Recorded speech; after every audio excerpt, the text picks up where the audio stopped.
はい、こんにちは、村上です。今回は先ほど見たようなグリッチの効いたイントロ、つまりオープニングの作り方をご紹介していきます。Mac に無料で搭載されているキーノートと iMovie で作ったのですが、After Effects などの有料ソフトで作ったものと比べてみても意外といい勝負なのではないでしょうか。意外と1時間以内で作れる簡単なオープニングなので、ぜひとも Mac を持っている人は真似してみてください。それでは見ていきましょう。まずはじめに使うのがキーノートです。とは言っても特に難しいアニメーションはなくて、まずは写真をたくさん入れていきます。今回は15枚ほどスライドを作っておいて、そこにどんどん使用したい写真を入れていきましょう。オープニングの長さを長くしたい人はもっと写真を入れたりしてもいいですね。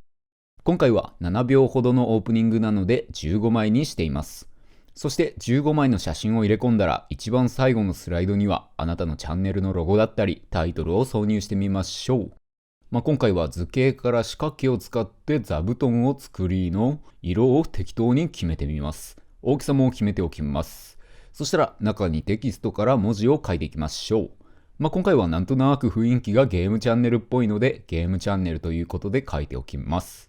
ここら辺の文字とか図形の作り方は関連動画で以前お伝えしていますので、そちらの動画を復習しておいてください。はい、そしたらこの最後のスライドだけロゴと写真をスケールで拡大していくエフェクトをかけていきます。ここは好きにやっちゃってください。そしたらここからスライドすべてにトランジションのエフェクトをかけていきます。このトランジションが結構キーポイントなので、どうやったらかっこいいスタイルになりそうかを想像しながら選んでみてください。あと少し話がそれるんですが、もし作成した動画とかがあれば私に見せていただければ嬉しいので、気軽に私にメッセージを送ってみてください。はい。ということで、ワイプ、ムーブイン、プッシュ、それからカラープレーンといったエフェクトをすべてのスライドにかけていきます。秒数とかも設定してもいいんですが、iMovie でどうせ編集しますので、あまり気にしなくても大丈夫です。はい。これで全てのスライドにエフェクトをかけたら、画面上部の再生のところからスライドショーを記録していきます。録画ボタンを押して記録中。はい、こんな感じでなるべくスムーズにテンポを崩さないように録画していってください。はい、これで録画が完成したら、画面上部のファイルのところから書き出しを選択して、今録画した動画を書き出します。はい、これが元の動画になります。続いて今作ったスライドの上に四角形の図形を作ってグリッチの形を作っていきます。グリーンバックを使っていきますので、四角形の色は黄緑とか青とかスライドの写真と被らないようにしておきましょう。今回の写真は緑が少ないので黄緑で作っていきます。そしたらこの四角形をすべてコピーしてすべてのスライドにコピペしていきましょう。この状態で先ほど録画したスライドショーを削除して、これからまたスライドショーを録画していきます。はい、またテンポよく録画していきましょう。そしたら今録画した動画がスライドショーで使うグリッチの一つ目です。同じくこれも書き出していきましょう。めんどくさいかもしれませんが、これをあと2つほど作っていきます。今度は緑の四角形の位置をずらしておきましょう。別のフォーメーションを組んでおいて、前の四角形を削除して、そして全てのスライドに書き出していきます。全てに緑の四角形を貼り付けたら、また再生のところから今度はさっき作ったスライドを削除しておいて、今度は今作った新しいフォーメーションのスライドを録画します。テンポよく作ってくださいね。はい、そして録画したら今度は書き出していきましょう。ちょっと書き出しに時間がかかるかもしれませんね。でこういう時、録画とか書き出しに時間がかかる場合は、他のソフトとかを立ち上げてたらですね、時間がかかったり、動画がカクカクなったりしますので、キーノートで録画をする時とかはなるべくその他のソフトを終了して録画しておきましょう。それでも録画がうまくいかなければ再起動してみるといいです。ということで、再びグリッチの3つ目を作っていきます。今度はシンプルに横に1本の太い四角形と外側に白い枠組みを作っていきましょう。ちなみに Alt 過去オプションキーをクリックしながらドラッグをしていくと簡単にコピーすることができます。はい、このグリッチも同じく再生から録画をしておきつつ書き出していきましょう。ようやく素材が出揃いました。ここまででちょうど30分ほどかかっています。あと30分で編集していきます。ということで iMovie をこれから起動していきます。iMovie で新規プロジェクトを立ち上げたら、そこにまずは元の動画を入れていきましょう。はい、ここまではいいですね。そしたらオープニングに使う音楽を選びます。あらかじめ音楽が決まっていたらそれを入れてもいいんですけれども、今回はいろいろと聴いていく中でオーディオのジングルのところからこの8秒間のやつを選んでみます。そうしたら今度はキーノートで作成した動画クリップを選択し、右クリックから速度エディターを表示というのを押して速度を速めていきます。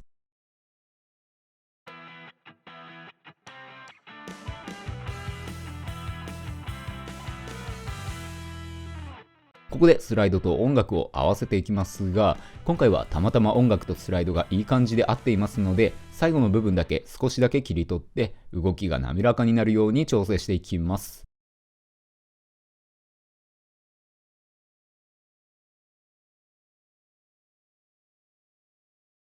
こんな感じですね。ここは音楽によってあなたでスライドを合わせていってください。最後のところでゆっくり暗くなって終わってほしいので、黒にフェードのトランジションを入れ込んでおきます。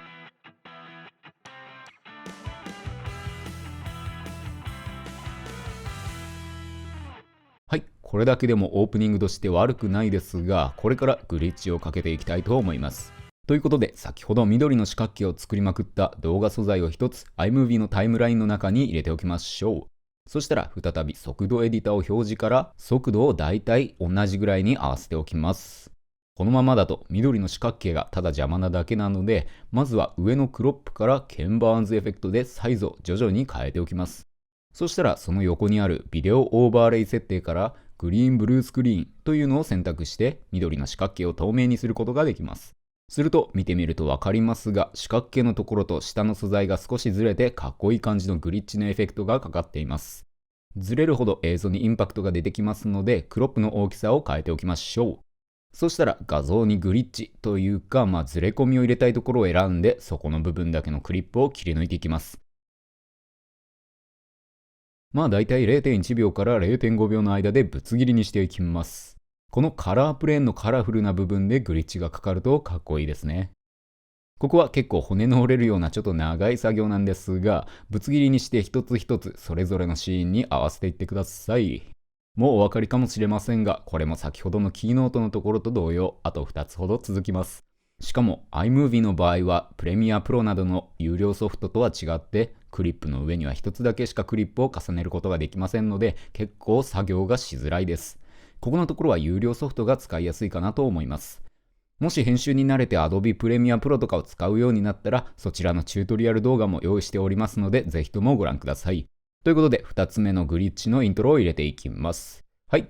クリップの上にクリップを載せられないので、端っこの方で細々とぶつ切りにしていきましょう。先ほどと同様、まずは速度エディターを表示してスピードアップをしていったら、緑の四角形を消すためにグリーンブルースクリーンで緑の部分を透かしていきましょう。そしたら必要な部分だけをぶつ切りにしてそれを配置していきます。切っては上に乗せ、切っては上に乗せという感じでサラダを作っているような感覚に陥りますが、辛抱強く盛り付けていきましょう。映像も料理も作るのに時間がかかる割にはあっという間に消費されてしまうものです。ということで、また根気強く3つ目のグリッチのやつもクリップのやつの上に乗せていきます。上の素材と素材の間を埋めるような感じでクリップの時間を選択して、それを間に入れるようにするといいのではないでしょうか。あとは音楽の波形を見てポップがかかる波形の山のところでグリッチのエフェクトをぶつけると音楽とエフェクトが合わさって心地よくなります。ここはスライドショーを作った時と同じようなテクニックを使っているわけですね。音楽に写真を合わせるという感じです。キノートだけではなく Adobe 製品でもスライドショーでもこれまでに作ってきたいろんな作品だったり次に作る作品に反映されていきます。サグラダ・ファミリアの作者ガウディは明日はもっといいものを作ろうというのが口癖でしたが、これまでしっかりとアクションをしてきた人は確実に明日はもっといいものを作れるようになっているはずです。はい、という感じでおしゃべりをしながら作業していたらクリップの上にだいたいグリッチ素材を並べ終わりました。ちょっと早口だったので分かりにくいところは止めながら見てみてください。そしてここでもう一つだけテクニックをお伝えします。クリップの中の一つのシーンをピックアップしてここの前後をカットしておきます。そして Alt を各オプションキーでドラッグをして上に持っていくことでコピーができます。この部分にフィルターをかけてみましょう。このフィルターも好きなのを選んでいいのですが、今回はグリッチにぴったりなラスタというのを使っていきます。すると横棒がビヨンビヨンビヨンビヨンビヨンとこうなっていますので、これをちょっとだけクロップで拡大します。するとこれまたいい感じの映像になりますね。最後のところにもラスターをかけてみましょう。ここはですね、たくさんフィルターがありますので、自分の好きなのをいろいろと試していくことで何か発見があるかもしれません。はい。ということで、あとは全体を見ていきながら、ずれている部分とかがあったら、その都度調整をしていくことで、ようやくオープニングが完成しました。おめでとうございます。これまでになく長い動画になってしまいましたが、ここまでついてこられて行動に起こすことができれば本当に大したものです。そしてここまで動画を見てくださり本当にありがとうございます。もしこの動画がためになったなと思ったらチャンネル登録をして一言でもコメントをくださればすごく励みになります。またいつかお会いしましょう。